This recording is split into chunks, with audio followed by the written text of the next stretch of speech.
I think of empire, or what do you think of when empire comes to mind? You know, there are few things that most people do think of. The Roman Empire, the Persian Empire, maybe the Russian Empire.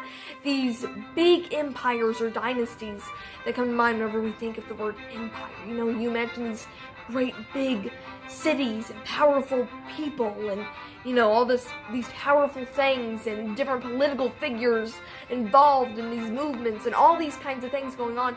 But there are also empires or smaller empires that aren't mentioned whenever you think of that in your mind. And one of which is the German Empire and the German imperialism.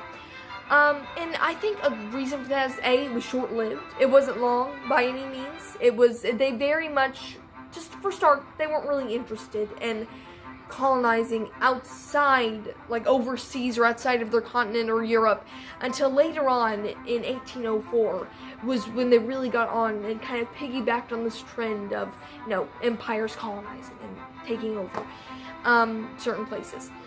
But there's also so many layers to that too, and so many layers to the German colonizing several areas, such as German Southwest Africa, Cameroon, I believe so. Cameroon? I don't know. Anyways, and German East Africa.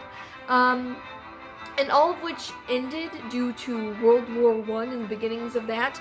Ended almost chronologically, like Southwest Africa was the first to end. It was also the first one to be colonized, but it was the first to end in 1915. Then Cameroon is what I'm going to call it, in 1916, and then East in 1918. And so it was very short-lived. It lacked in longevity, but it was also there's also people that were involved in this taking over, this, you know, empire expansion, because, you know, there's people that lived in these areas.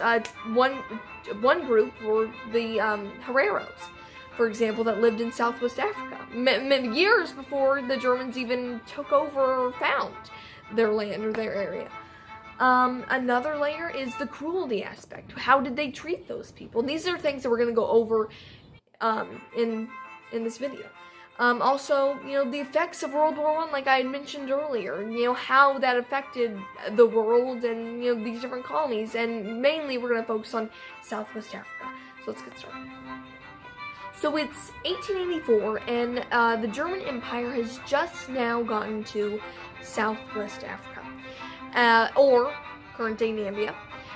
So basically, they're trying to take over this land that really doesn't belong to them at all. There are these two groups of people, the Koko and the Hereros, that have lived there for years and years, and culture is built, and they've got these communities that, you know, are there and living there.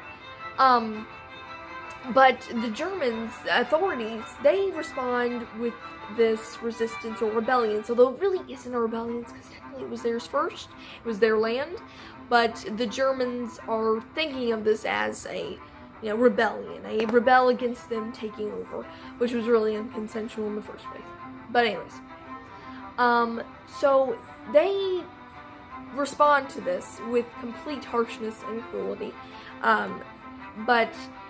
so that kind of kicks those people out, pretty much, and the German ambition and motivation that was behind this, I guess you could say, project or movement of colonization, that's what led them to, by the time it was 1914, in the Southwest African region specifically, where they had colonized, they already had 9,000 German settlers there, which is pretty insane for just that amount of time, which seems like a lot, but in that amount of time, and also that time back then, being 1914. So at this point, people were already living there, but they could not expand. That was the best it was going to get.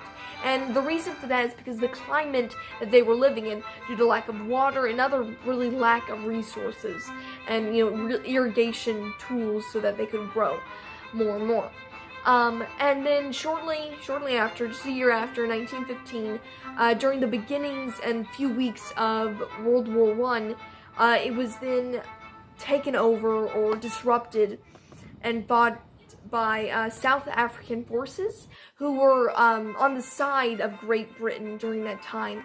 And this circulates back to how World War I really did affect the world, because this is affecting so many people across the world who maybe didn't want anything to do with it.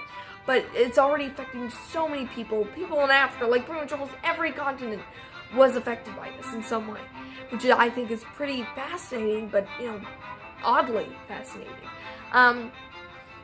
So I hope you learned something about German imperialism. I certainly did, researching this project.